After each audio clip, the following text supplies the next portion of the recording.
Seorang prajurit Kopassus pernah tersesat selama 18 hari di pedalaman Papua, bahkan sempat mengalami hal mistis atau tak masuk akal saat itu.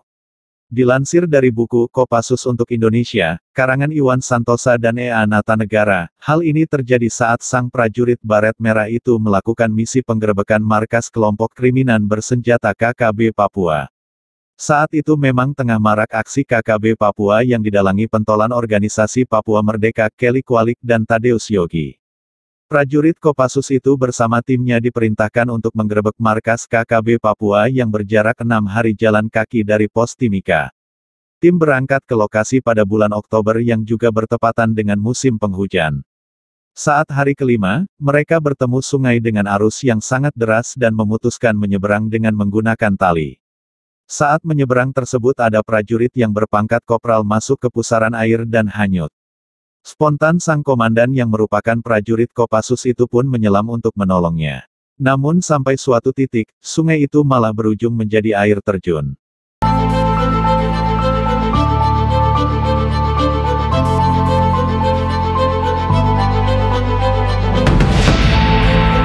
Sang komandan pun menepi di tengah hutan Papua yang berada di ketinggian 4.000 meter di atas permukaan laut.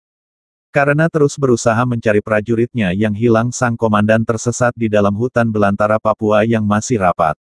Dia pun berusaha mencari arah untuk kembali ke Timika dengan harapan melaporkan anak buahnya yang hilang kepada atasan untuk selanjutnya mencari kembali. Sampai hari ke-6, prajurit Kopassus itu tak kunjung sampai di tujuan dan sudah berada di ambang sadar.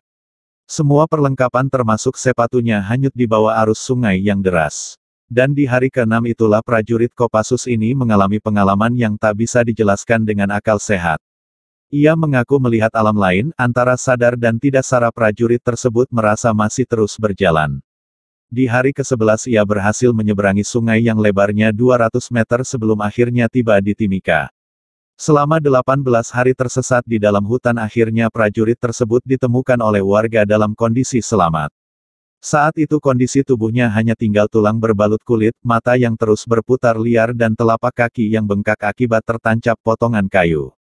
Yang membuat merinding, ternyata prajurit Kopassus itu mengaku selama tersesat di hutan ia merasa dirinya diikuti oleh 3 sosok tak terlihat. Menurut penuturannya, saat matahari sudah terbenam, satu memijati kaki, satu memijati pundak dan satu lagi berbagi rokok dengan prajurit tersebut. Meski dalam kondisi yang memprihatinkan, dokter yang memeriksa menyatakan prajurit tersebut bebas dari penyakit malaria dan cacing tambang. Operasi senyap Kopassus dan tim Intai Kostrad sempat menuai kesuksesan sebelum misi pembebasan ratusan warga yang disandera kelompok kriminal bersenjata KKB, di Banti, Kimbeli dan area longsoran distrik Tembagapura, Papua pada Jumat, tanggal 17 November tahun 2017. Dilansir dari Kompas.com, sebanyak 13 personel Kopassus dan 10 personel Kostrad sudah mengintai lokasi para KKB sejak 5 hari lalu. Tim Kopassus dan tim Intai Kostrad memantau pergerakan para KKB yang membaur dengan warga sipil. Kepala Penerangan Daerah Militer Cenderawasih Kolonel In Muhammad Aidi di Timika, mengakui upaya pembebasan 344 warga sipil terisolasi itu penuh risiko lantaran KKB terus menghujani aparat dan warga dengan tembakan dari jarak jauh.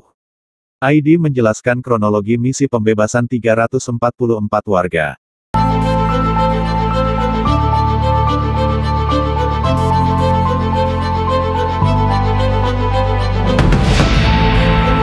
Dia menyebutkan, pasukan TNI sudah bergerak ke lokasi sasaran sejak 5 hari sebelumnya.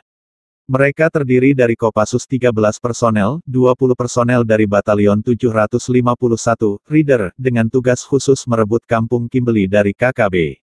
Selain itu, Peleton Intai Tempur Kostrad bersama Batalion Infanteri 754 MNM Kangasi. Tugasnya adalah merebut kampung Banti. Mereka bergerak dengan sangat senyap, sangat rahasia pada malam hari. Lalu pada siang hari mereka mengendap, membeku. Sambil mempelajari situasi secara perlahan sekali mereka sampai di titik sasaran, ujar Aidi. Aidi menuturkan, 1 hari sebelum jam yang disepakati untuk menyerbu, pasukan sebenarnya sudah berada di lokasi masing-masing dan siap untuk menyerbu. Selama 1 hari itu mereka tidak makan, ucap Aidi. Saat itu anggota sudah meminta izin kepada Pangdam untuk segera mengatasi KKB karena jarak mereka hanya sekitar 30-50 meter dan ada anggota KKB yang menenteng senjata api, kata ID.